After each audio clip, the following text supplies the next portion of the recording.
When it comes to science, we are being very selectively fed all of the data on which we're making all of our decisions. When you preclude God from the discussion of science, and I remember back in high school approaching my 11th grade science teacher and say, why is it that we spend all this time in evolutionary theory and we spend no time in creation? And he says, yeah, okay, that's a fair question. Very person desiring equity in what he was doing. And he said, okay, so we can teach creation. In the beginning, God created the heavens and the earth. All done. What else? And that is the problem. The problem is that all science is being approached as though the theory of evolution were an established fact, when in fact the actual evidence viewed by creation and evolution are identical. The evidences that are there are seen that are the same, and there's no disagreement on what the evidence is. The disagreement is on how we interpret it. And so as we look at it, some scientists, and great scientists, have always seen that God, the intelligent designer, is at the base of everything. And there are other people who, by nature of the fact that they don't want God to be an answer, have decided that that's not an acceptable answer, and therefore it's not an acceptable lens to view the evidence that they see. So they create all kinds of fantastic things. And when I say they're fantastic, I mean there's a basic 3-year-old understands real quickly that there are certain things like right and wrong in the world. And as you grow older and you become aware that buildings always have a builder, and you see the complexity and you see the straight line designs of certain things, you say, well, that's man-made, that's not natural. Okay. But in the natural world, there are things that absolutely preclude the idea that God does not exist. For example, you've never seen a blueprint that happened by accident before a building was designed.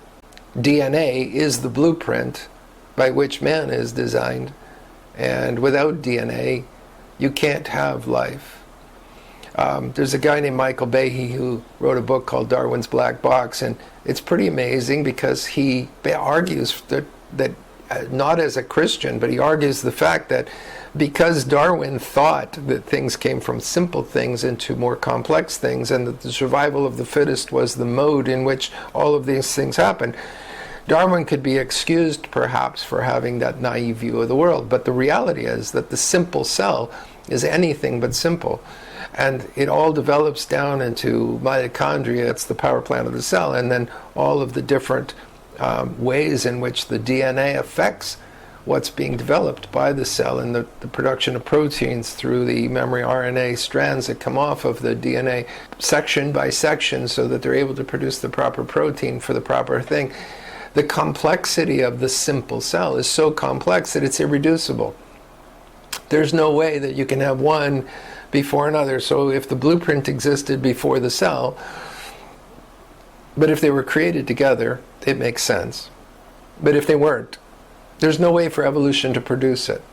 They can't produce one thing independent of another because that thing would have no purpose. A blueprint has no purpose except to design a building. And to develop a blueprint by accident or as a part of the port, there's so much ridiculousness about the current theories of evolution and the idea that matter cannot be created or destroyed, but everything came from a Big Bang, which we go back and say, so the matter was all concentrated in a space like smaller than the head of a pin, and it blew up, and that's where all the matter in the universe came from. That makes sense, but where did the head of the pin come from? It's like everybody understands that things had a beginning. You can't look at the data on the universe and not understand that it has a timeline. It had a beginning and end, and so space and time come into existence about the same time.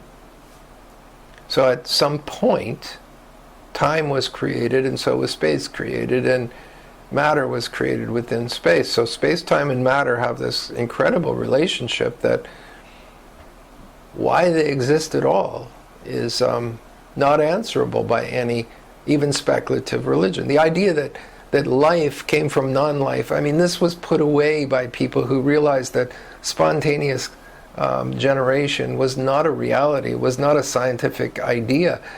That always when rags were left in a corner and flies resulted, it was because flies were there previously and laid some eggs. It wasn't because the rags in the corner would eventually produce flies. And yet that was the science at one point in our history.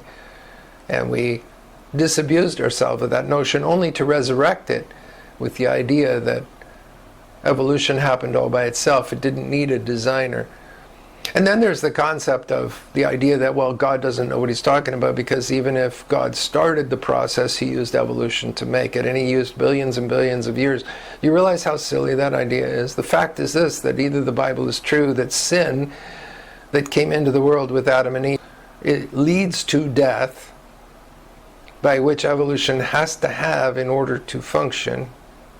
There has to be death and birth, and the cycle has to be going on prior to sin entering the world. So you either disbelieve that that sin and death are created, are connected. You don't believe that at all. So either God is to be trusted or he's not. And there's no reason to believe the fairy tales that would be the biblical account unless they're not fairy tales at all.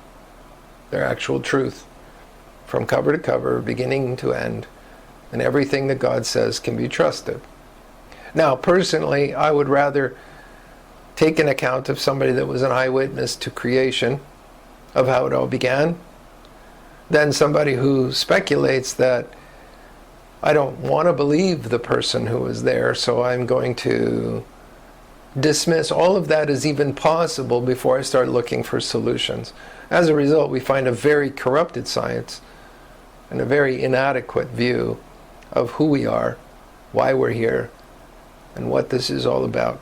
And the science will forever evade us, the real science. Okay, I'll talk to you later in the next video. Love ya. Bye.